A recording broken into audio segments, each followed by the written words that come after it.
Hello students, मैं Vijay Bansal, math lecturer, district Fatehabad Haryana education department से। आज हम अपनी इस वीडियो के अंदर, इस क्लास के अंदर हमारा जो सेकंड चैप्टर है बहुपद, उसके बारे में पढ़ेंगे। बहुपद किसे कहते हैं और बहुपद के अंदर इसके अन्य कुछ थ्योरम्स जैसे शेषफल प्रमेय, रिमाइंडर थ्योरम, गुणनखंड प्रमेय, हमारी फैक्टर थ्योरम, ठीक है, उनके बारे में भी पढ़ेंगे। सबसे पहले हम बात शुरू करते हैं। हमारे पास एक चर वाले बहुपद हम किसको कहेंगे? एक चर वाले बहुपद जिसके अंदर एक चर हो, जैसे मान लीजिए 2x, 3x हो गया हमारे पास, -1/2x हो गया, ये हमारे पास एक चर वाले बहुपद होगी। एक चर वाले क्योंकि इसके अंदर सिर्फ एक x है चर के रूप में, ठीक है। ये एक चर वाले भी हैं और एक पदी भी हैं क्योंकि एक ही पद है इसके अंदर, ठीक है। और अगर ऐसा भी हो सकता है जैसे 2x² + 3x + 7, ये हमारी एक चर वाली बहुपद है, लेकिन पद इसके अंदर एक नहीं है, पद इसके अंदर 3 है। पदों का मतलब है कि इसके भाग कितने टुकड़ों को जोड़कर या घटाकर बनाया गया है उस बहुपद को, तो ये हमारे पास बहुपद कहलाएगी। अच्छा, यही बहुपद हमारी समीकरण बन जाती है, ठीक है। यही जो हम कहें एक प्रकार की विजय व्यंजक है हमारी, वो हमारा समीकरण का रूप ले लेती है अगर हम इसके अंदर बराबर 0 रख लेते हैं, ठीक है। या बराबर में कुछ भी, हमें बराबर में 0 या बराबर में कोई भी बहुपद दे दिया गया, मीन्स अगर बराबर के निशान का प्रयोग कर लिया गया तो वो आपकी एक समीकरण के रूप में बदल गई। इसके अंदर हम देखते हैं, हम विजय व्यंजकों को जोड़ना, घटाना, इन चीज़ों के बारे में भी थोड़ा डिस्कस करेंगे। जैसे मान लीजिए अगर हमारे पास एक वर्ग हो जिसकी भुजाएं 3 3 3 है, तो अगर हम इसके परिमाप की बात करें तो 3 दूनी 6, 9 और 12, आप इसको 3 चौके 12 इस प्रकार से भी लिख सकते हैं, ठीक है ना, कि आपके पास, या यूँ कह लें 4 × 3, ये चीज़ कह लें आप, ठीक है। आप जैसे मर्जी जिस ढंग से आप लिखना चाहते हैं उस ढंग से। अगर ये हमारे पास 3 की जगह एक चर मान होता x, ठीक है, तो हमारे पास क्या होता 4x नीचे बन जाती है हमारे पास इसका परिमाप। अब इसके अंदर जो हमारे पास ये जिनका मान बदल सकता है हमारे पास, ठीक है, अलग अलग मान पर अलग अलग असर पड़ता है इसका, या अलग अलग मान रख सकते हैं। x आपका 3 भी हो सकता है, 4 भी हो सकता है, 5 भी हो सकता है। ऐसी जो राशि है इनको हम कहते हैं चर राशि, और जो बदलती नहीं है, जैसे 4, एक वर्ग की 4 ही भुजाएं रहेंगी, ठीक है, तो ये हमारे पास क्या होगी, हमारी अचर राशि। कई बार हमें ऐसे शब्द मिलते हैं, जैसे मान लीजिए ax ये मिल गया हमें यहाँ पर बड़ी कन्फ्यूज़न होती है कि कौन सा चर है कौन सी अचर है। लेकिन जनरल आप ख्याल रखें, जो ABC हैं ये जो सिंबल के तौर पर अचर राशियों के लिए लिए जाते हैं, और जो x y z है ये मोस्टली आप चर राशियों के लिए लेते हैं, ठीक है। अब इन्हीं पर हम कुछ आगे जैसे हम प्रश्नावली करेंगे तो उसके अंदर हमें थोड़ा सा और भी क्लियर हो जाएगा, क्योंकि पहली प्रश्नावली के अंदर जितने भी शब्द हैं उन सभी का वर्णन ही किया गया, उनके बारे में बताया गया आपका। जैसे पहली प्रश्नावली के अंदर आप देखिए, पहला ही क्वेश्चन आप इसमें ध्यान देंगे, निम्नलिखित व्यंजकों में से कौन से एक चर में बहुपद है? एक चर के अंदर बताना है, मीन जिनके अंदर x आप y हो चाहे z हो, सिर्फ आपका सिंगल बार हो, सिंगल होना चाहिए, मीन x हो चाहे अकेला y हो चाहे अकेला z हो। ये चीज़ें नहीं होनी चाहिए कि आपके पास समीकरण के अंदर x भी आ जाए और y भी आ जाए। यहाँ देखिए हमारे पास 4x² - 3x + 7, ठीक है, तो इसमें देखो अकेला x है तो ये हमारी एक चर वाली बहुपद है। दूसरे में देखिए अकेला y है तो ये भी हमारे पास एक चर वाली बहुपद है। तीसरे में देखिए अकेला t है, ठीक है, तो ये भी एक चर वाली बहुपद है हमारी। चौथे में देखिए अकेला y है, ये भी एक चर वाली है। पांचवें में देखिए x y t है, ठीक है, तो ये हमारे पास एक चर वाली नहीं है। क्यों नहीं है एक चर वाली? क्योंकि इसके अंदर x भी है, y भी और t भी है। लेकिन इसमें हमने सिर्फ एक चर की बात की। आगे हम देखते हैं इस क्वेश्चन में और कहा क्या गया है आपको, मीन्स एक चर एक ही अज्ञात राशि है आपके पास। अब क्वेश्चन को थोड़ा सा ध्यान से देखें, हमें क्या कह रहे हैं, निम्नलिखित व्यंजकों में से कौन कौन से चर में बहुपद हैं, पहला नंबर तो, और कौन कौन नहीं है, कारण के साथ अपने उत्तर बताने हैं, ठीक है। जैसे हम बात कर रहे हैं सबसे पहले कि हमने हाँ कहा, दूसरा भी हाँ है, तीसरा आपका ना हो जाएगा यहाँ। क्यों ना हो जाएगा?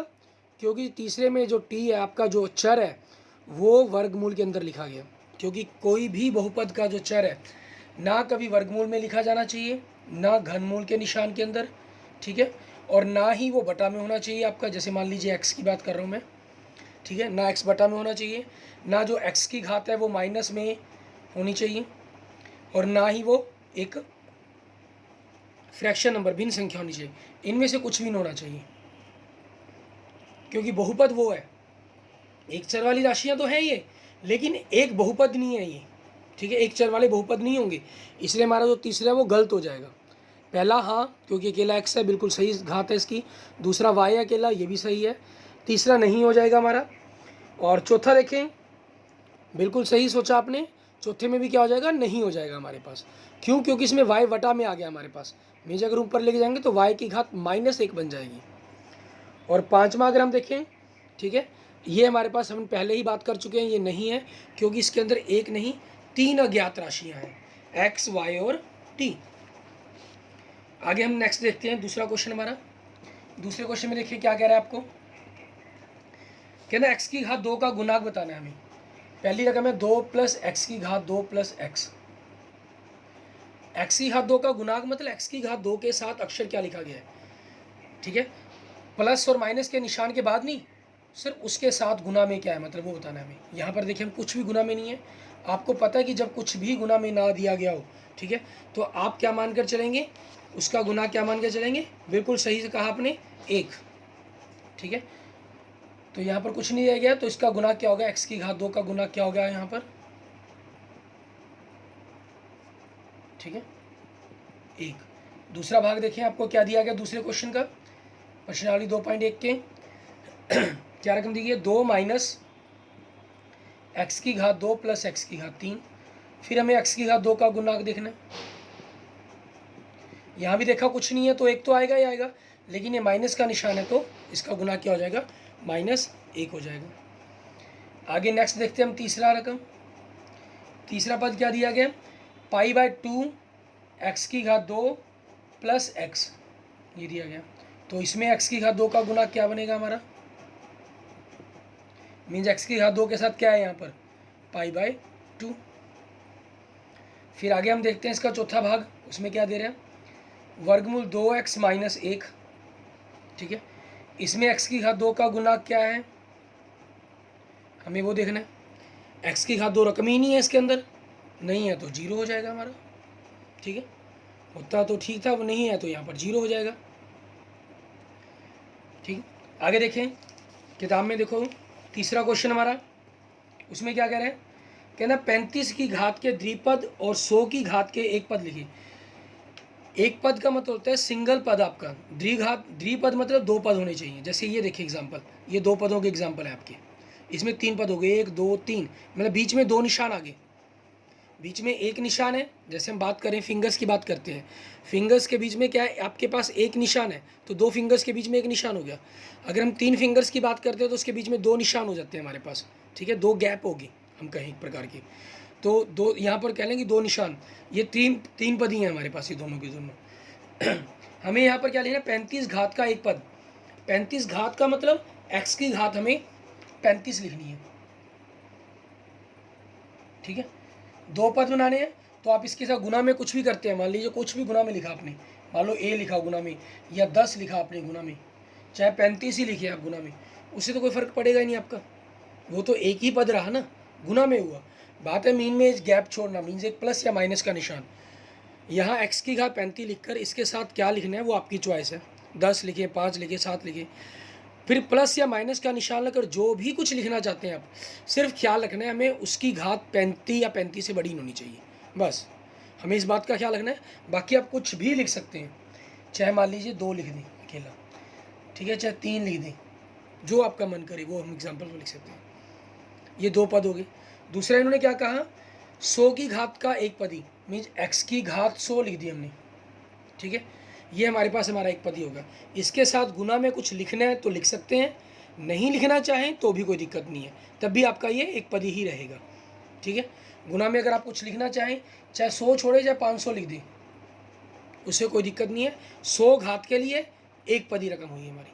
लेकिन प्लस माइनस के निशान के साथ हम इसमें कुछ नहीं लिख सकते, क्योंकि अगर प्लस माइनस के निशान के साथ हम कुछ लिखेंगे फिर ये एक पदी ना रहकर ये दो पदी बन जाएगी। आगे देखते हैं नेक्स्ट हमारा चौथा क्वेश्चन, उसमें क्या कह रहा है देखिए। कहता है निम्नलिखित में से बहुपदों की घात बताएं क्या होगी। पहला देखें चौथा क्वेश्चन, निम्नलिखित बहुपदों में से प्रत्येक बहुपद की घात। पहला भाग 5x की घात 3 प्लस 4x की घात 2 प्लस 7x। तो सबसे बड़ी x की घात कितनी है? गुड, 3। तो इस बहुपद की घात कितनी हो जाएगी? 3। फिर हम इसका दूसरा भाग देखें, 4 माइनस वाई की घात 2। इसमें वाई वाला बहुपद है, तो इसमें y की घात सबसे बड़ी कितनी है? Good, 2, very good. फिर तीसरा भाग देखें, 5t माइनस वर्गमूल 7। इसमें t की घात कितनी है? बिल्कुल सही, कुछ भी नहीं दी गई, तो हम 1 मानकर चलेंगे, हमारी 1 हो जाएगी। और फिर 3, ये हमारा जो होता है जिसके अंदर जो अचर राशि का बहुपद होता है अकेला, इसको हम शून्य बहुपद भी कहते हैं। एक बात का खास ख्याल रखेंगे, कई बार आपसे पूछ लेते हैं कि शून्य बहुपद का उदाहरण दीजिए, नीचे से निम्नलिखित में से शून्य बहुपद का उदाहरण दीजिए। तो शून्य बहुपद वाला कौन सा है हमारे पास? ये 3 होगा। ठीक है, तो अब इस चीज़ के लिए हमारे पास हमें इनकी घात लिखनी हो, जैसे चौथे का पहला भाग था, ठीक है, इसकी घात कितनी आई हमारी? 3। दूसरा भाग इसकी घात कितनी थी? 2। तीसरा भाग इसकी घात कितनी थी? 1। और चौथा भाग इसकी घात कितनी है? 3 था, सॉरी 3 तो बहुपद था, घात कितनी है? 0। आगे हम देखते हैं पांचवा क्वेश्चन हमारा, बताइए कि निम्नलिखित बहुपदों में से कौन कौन से बहुपद रैखिक हैं, कौन से द्विघाती हैं और कौन से त्रिघाती हैं। देखिए, कौन से रैखिक, कौन से द्विघाती, कौन से त्रिघाती। अब हमें ये बताने, इनमें से छांटनी है, रैखिक कौन कौन से हैं, द्विघाती कौन कौन से हैं, और त्रिघाती कौन कौन से बहुपद हैं इसमें। ठीक है, अब रैखिक कौन से होते हैं? जिनकी सबसे बड़ी घात 1 हो। द्विघाती जिसकी सबसे बड़ी घात 2 हो। त्रिघाती जिसकी सबसे बड़ी घात 3 हो। ठीक है, अब देखेंगे हम इसके अंदर पहला भाग देखें, सबसे बड़ी घात बताओ पहले भाग की कितनी है? बिल्कुल सही, 2। तो क्या हो जाएगा ये? द्विघाती। तो हमारे पास इस कैटेगरी के अंदर आ गया ये। ठीक है, आगे देखेंगे दूसरा भाग देखें, इसमें क्या दिया गया है? x minus x cube. ठीक है, तो हमारे पास कितनी बड़ी घात है इसकी? 3। तो ये क्या हो गया? त्रिघाती। दूसरा आपका यहाँ पर आ जाएगा। ठीक है, और नेक्स्ट देखें अगर हम इसके अंदर, हमारे पास देखो किताब के अंदर की क्या दिया गया घात है। देखेंगे आप सभी, y प्लस वाई की घात 2 प्लस 4। बिल्कुल सही, 2 घात सबसे बड़ी दी गई है, 2 घात है तो द्विघाती हो गया ये। ठीक है, और इसके बाद हम अगला भाग देखते हैं, चौथा 1 प्लस एक्स। सबसे बड़ी x की घात 1 ही है, क्योंकि कोई नहीं x की घात तो 1 होगी, मीन्स उसको एक घात वाले को कहते हैं रैखिक। तो ये हमारा कौन सा बहुपद हो गया? रैखिक बहुपद हो गया। उसके बाद देखेंगे हम पांचवा भाग 3t। नहीं, t की घात यहाँ 3 नहीं है, 3 उसके साथ गुना में है, t के ऊपर देखना होता है। मैं यहाँ पर t के ऊपर कुछ भी नहीं है, घात तो कुछ भी नहीं है, तो एक घात मानी जाएगी, ये रैखिक बहुपद हो जाएगा आपका। ठीक है, उसके बाद छठा भाग r की घात 2 द्विघाती हो गया, और सातवां भाग 7x की घात 3 ये त्रिघाती हो गया। ये हमारे पास द्विघाती है छठा भाग, और सातवां भाग आपके पास त्रिघाती है। ठीक है, यहाँ हम इस क्वेश्चन पर अपनी थोड़ी सी बात हो डिस्कस कर लेते हैं कि आपके पास एक पदी हैं, बहुपदी हैं। जैसे पहला भाग देखिए, इसमें बीच में एक निशान है प्लस का, तो ये द्विपदी है, और दूसरे में भी द्विपद, तीसरा आपका त्रिपद है, चौथा आपका द्विपद हो जाएगा, और पांचवा, छठा, सातवां इसमें सिंगल सिंगल पद है, ये एक पदी रकम है आपकी। ठीक है, यहाँ पूछा नहीं गया है, लेकिन हम एक पदी के साथ में यहाँ प्रैक्टिस कर रहे हैं। क्या रखना है आपको कि हम व्यंजक, ये बहुपद हम कहते हैं किसको है, सबसे मेन बात आपके लिए इंपॉर्टेंट है यहाँ पर इस एक्सरसाइज की। ऐसा कोई भी व्यंजक जिसके पदों के गुणांक वास्तविक संख्याएं हो और घात ऋणेतर पूर्णांक हो, मीन्स धनात्मक घात हो उसकी, ठीक है, पूर्णांक को, उसे हम बहुपद कहेंगे। इसके अंदर हमारे पास कौन कौन से और शब्द आए हैं, ठीक है। हमने एक बात की है शून्य बहुपद की, जिसके सभी गुणांक शून्य हो, हमारा शून्य बहुपद हो जाएगा। या यूं कहें कि आपके पास जो बहुपद है उसके अंदर किसी भी तरह का x की घात 2 x कोई भी अचर राशि नहीं होती। रैखिक बहुपद जिसकी घात 1 हो, एक चर वाली बहुपद जिसमें एक ही चर हो, एक ही अज्ञात राशि हो, ठीक है। द्विघाती बहुपद जिसके अंदर 2 घात हो, त्रिघाती बहुपद जिसके अंदर 3 घात हो, ठीक है। अचर बहुपद हमारे पास कौन कौन से होंगे, जैसे जिनको हम शून्य बहुपद कहते हैं उनको हम अचर बहुपद भी कह लेते हैं, -2 3, ठीक है। ये हमारे पास हो जाते हैं, ठीक है। ये हमारे पास कहलाएंगे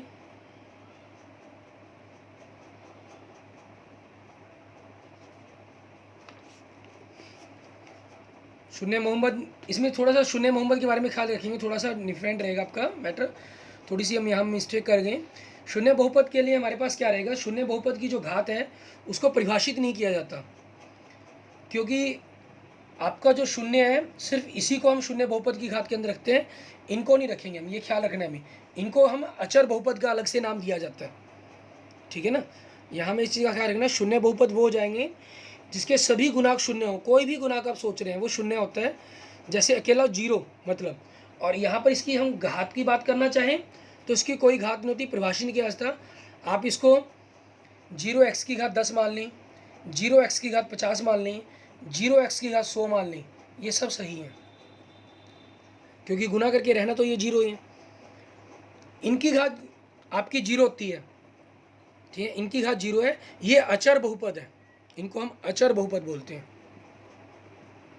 ठीक है।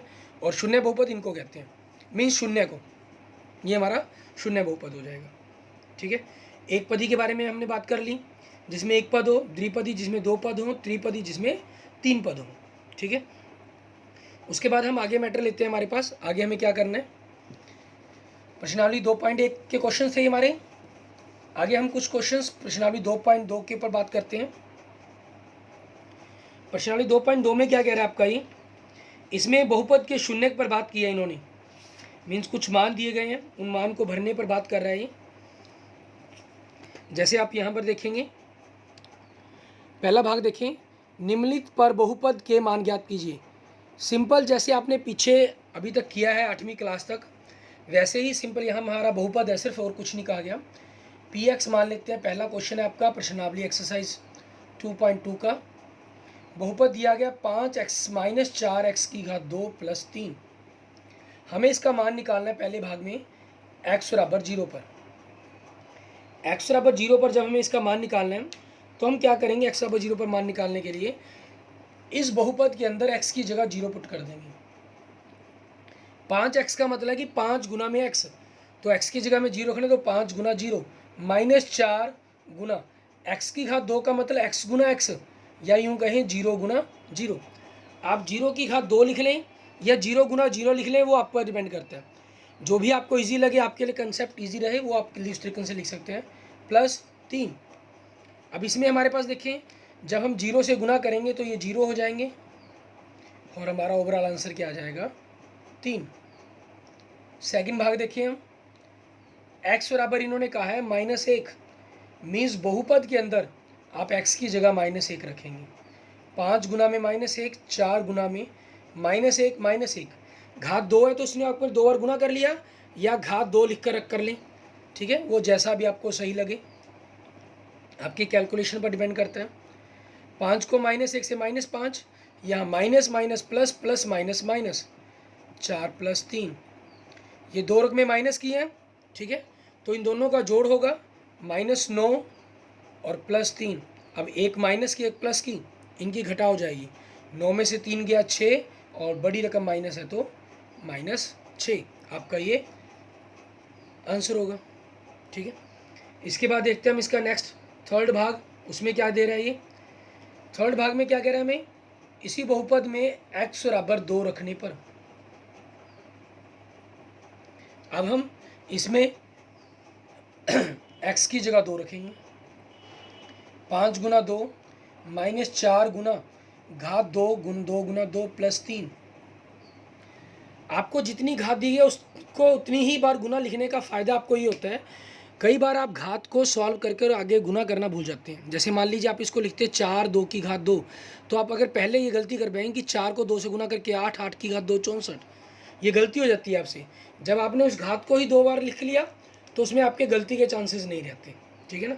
जिनको घात की प्रैक्टिस अच्छी है वो कोई दिक्कत नहीं है, वो डायरेक्ट भी कर सकते हैं। 10 माइनस 16 प्लस 3, इसमें आपकी मर्जी, पहले प्लस वालों को जोड़ लें या पहले आगे वालों को जोड़ लें। ये 10 प्लस का, ये 16 माइनस का, तो माइनस 6 हो गया प्लस 3, माइनस 6 प्लस 3 कितना आ गया -3, ठीक है। ये हमारे पास हमारा आंसर आ गया। ऐसे ही हम देखते हैं, हम अगला क्वेश्चन देखेंगे इसका। दूसरे क्वेश्चन में हमें क्या कह रहा है ये इसके 1-2 क्वेश्चन हम करेंगे, बाकी 1-2 क्वेश्चन हम प्रैक्टिस के लिए भी छोड़ेंगे, ठीक है। उनको देखेंगे कि आपने किस ढंग से उनको करना होगा। जैसे देखें अगला क्वेश्चन हमारे पास, नेक्स्ट क्वेश्चन, क्वेश्चन नंबर 2 हमारे पास। क्वेश्चन नंबर 1 और 2 में फ़र्क क्या है, देखो एक में आपको एक बहुपद दिया गया था, 3 अलग अलग मानों पर मान पूछा गया था।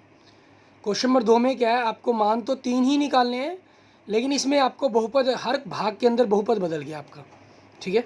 दूसरे का पहला भाग देखें, दिया गया पी वाई बराबर में वाई की घात 2 माइनस वाई प्लस 1।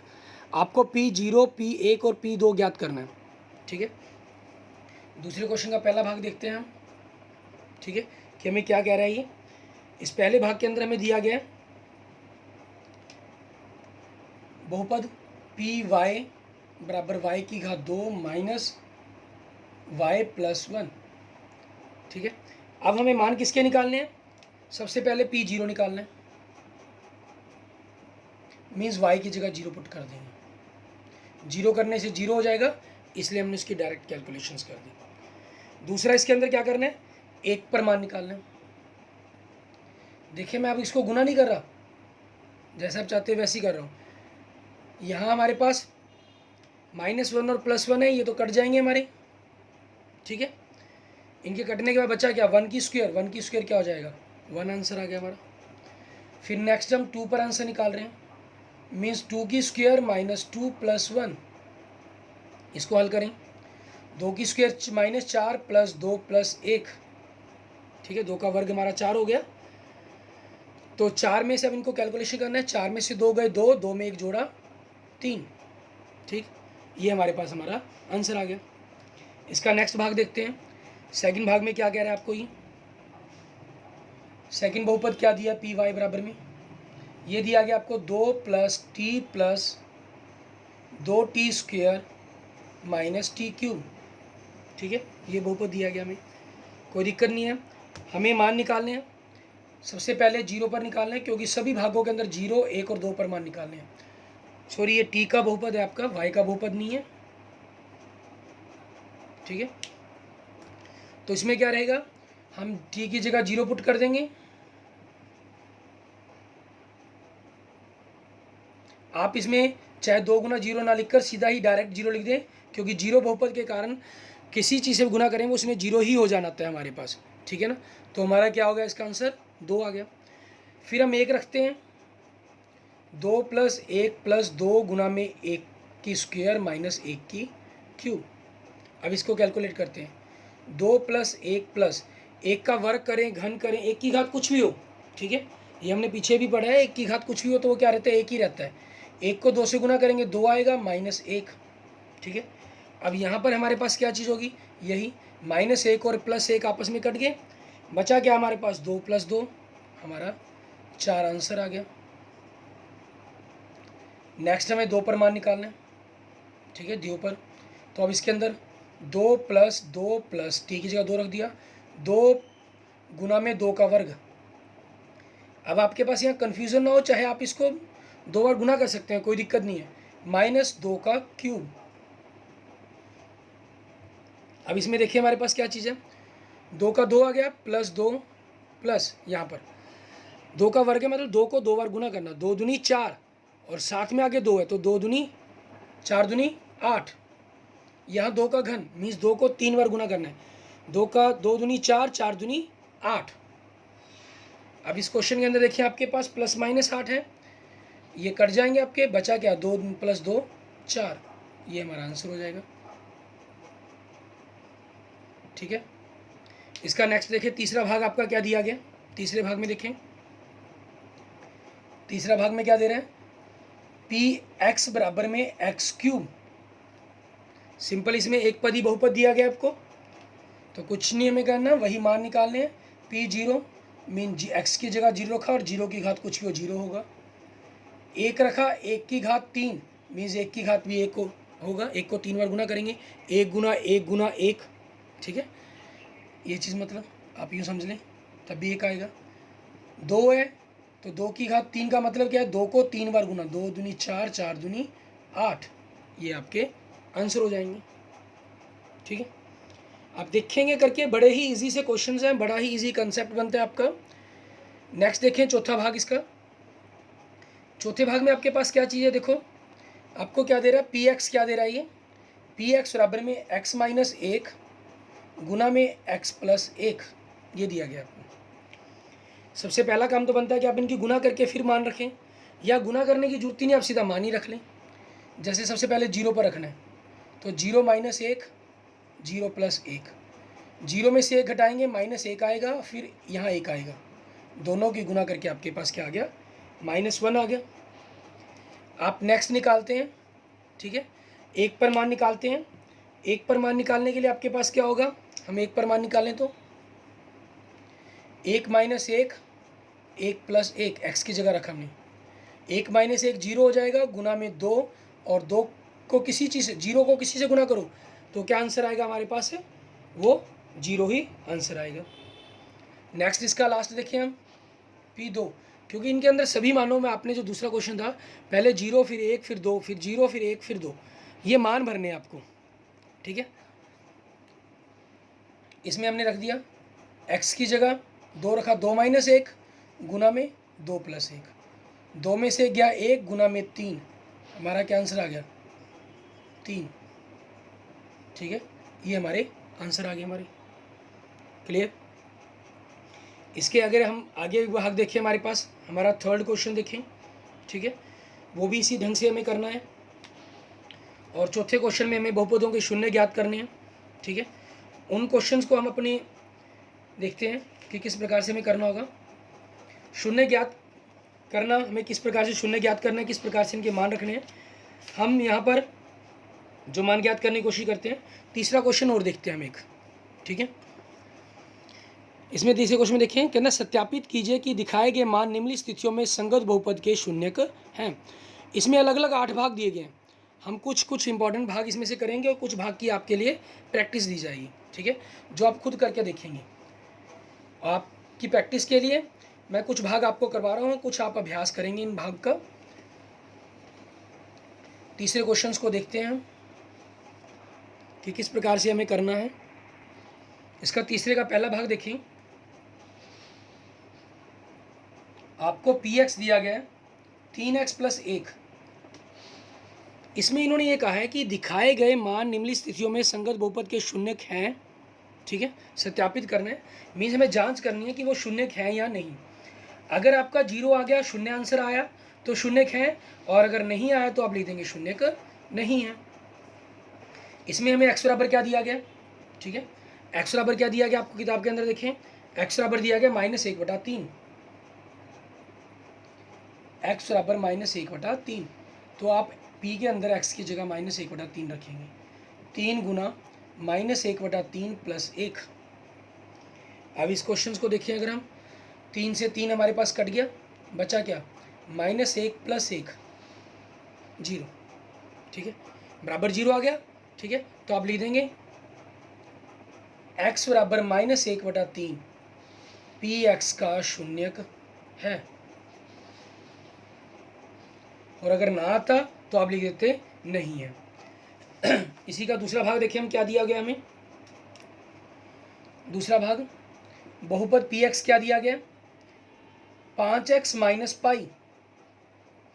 आपने क्या रखना है, x बराबर 4/5, तो x की जगह 4/5 रखेंगे आप, 5 गुना 4/5 - पाई। ठीक है। अब इसमें क्या हुआ आपको पता है कि 5 से 5 कट गया, बचा क्या 4 माइनस पाई। अब 4 माइनस पाई ये 0 के बराबर तो है नहीं, क्योंकि पाई का मान 3.14 होता है, तो 0 के बराबर तो आएगा नहीं वो कभी भी किसी तरीके से। तो फिर क्या करेंगे, लिख देंगे x बराबर 4/5, ठीक है, पी एक्स का शून्यक नहीं है, ठीक है, ये हो जाएगा हमारे पास। अच्छा आगे देखेंगे हम तीसरा भाग हमारा।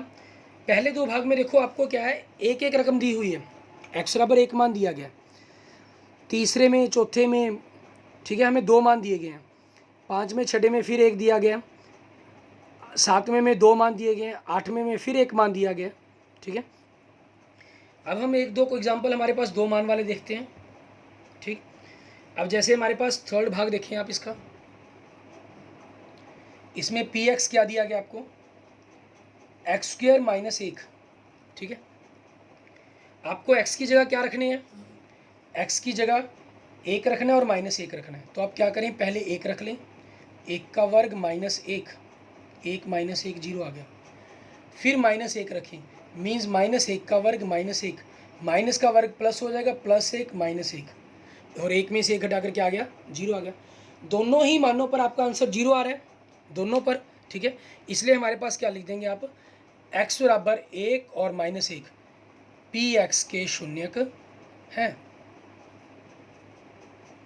कई बार क्या होता है आपके पास, ऐसा होता है कि आपका एक पर तो शून्य का आता है, एक पर तो आंसर हाँ आता है, और दूसरे पर आप जब भरते हैं तो उसका आंसर ना आता है, ठीक है। जैसे हम अगला क्वेश्चन देखें, चौथा भाग, ये आप खुद ट्राई करेंगे, 5वां खुद ट्राई करेंगे, ठीक है। और मैं 6वां भाग करवा रहा हूँ क्योंकि इसमें अक्षर आगे कुछ और कुछ फ़र्क नहीं है, सिर्फ इंग्लिश के अक्षर दे दिए गए और कोई नई बात नहीं कही गई इसके अंदर, ठीक है।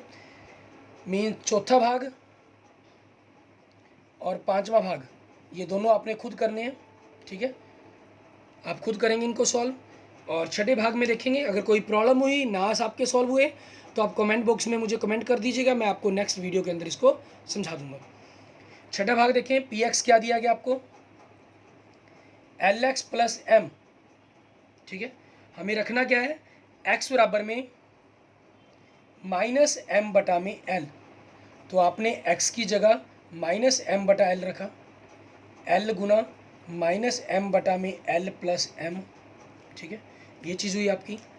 आपने l से l काट दिया, बचा क्या -m प्लस m, ठीक है, एक माइनस का m है, दूसरा प्लस का m है, दोनों आपस में कैंसिल हो जाएंगे, बचा क्या आपके पास 0 बची। तो आप क्या करेंगे, यहाँ पर लिख देंगे बस फिर x बराबर -m/l पी एक्स का शून्यक है, ठीक है। आपका आंसर क्या आ जाएगा, x बराबर -m/l पी एक्स का शून्यक है। हमारे पास अगर 0 ना आता तो आप लिख देते शून्यक नहीं है। अभी हमने ये 6 भाग कर लिए, चौथा भाग में हमको खुद करने के लिए कहा मैंने, ठीक है। 7वां भाग देखते हैं, 7वें भाग में आपको क्या करवा रहा है ये, उस चीज़ को समझते हैं हम थोड़ा सा। 7वें भाग में आपके पास ऐसा मिलेगा कि एक बहुपद शून्य आ रहा है और दूसरा नहीं आ रहा, मीन्स एक 0 बन रहा है दूसरा नहीं 0 बन रहा। उसके लिए हम क्या करेंगे, किस ढंग से उसको लिखेंगे वो देखेंगे हम। भाग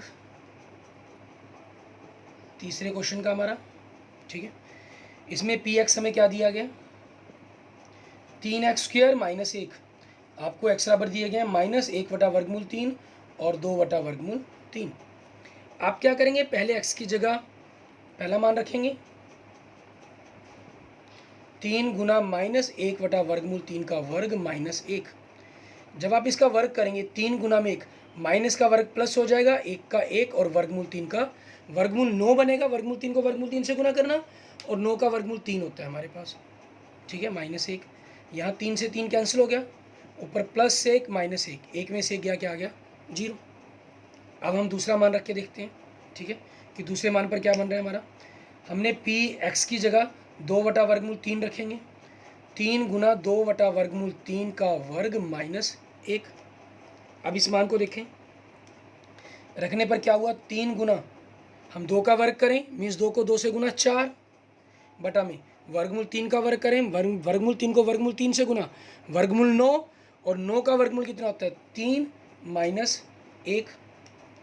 अब इसमें क्या चीज़ है, 3 से 3 कट गया हमारे पास, बचा क्या, 4 माइनस 1 बराबर में 3, बराबर नहीं 0 के। अब इस क्वेश्चन में आप ध्यान दें, एक बहुपद तो आपके पास क्या बना, शून्यक है, और दूसरा बहुपद क्या बना, शून्यक नहीं है। तो आप यहाँ पर इसमें क्या करेंगे, ठीक है, हम जो हमारा शून्यक है उसके लिए हम लिख देंगे x बराबर में -1/√3 पी एक्स का शून्यक है, और जिसके लिए शून्यक नहीं है उसके लिए लिख देंगे शून्यक नहीं है। x बराबर में 2/√3 पी एक्स का शून्यक नहीं है, ठीक है। और फिर इसके बाद इसका लास्ट भाग 8वां, ये भी आप खुद करेंगे। पी एक्स आपको दिया गया 2x + 1 और x दिया गया 1/2, ठीक है। इसका मान रख कर देखेंगे क्या बनता है आपके पास, शून्य का आ रहा है या नहीं आ रहा, ठीक है। ये खुद आपने खुद सॉल्व करना है। इस प्रकार से हमारे पहले 3 क्वेश्चंस एक्सरसाइज 2.2 के कंप्लीट होते हैं। कोई भी किसी क्वेश्चंस के रिगार्डिंग, किसी कंसेप्ट के रिगार्डिंग आपकी कोई प्रॉब्लम हो तो आप मुझे कमेंट बॉक्स में कमेंट करके पूछ लीजिएगा, ठीक है। और अगले भाग के अंदर हम प्रश्नावली 2.2 का चौथा क्वेश्चन करेंगे और प्रश्नावली 2.3 को देखेंगे, ठीक है। Okay, thank you students.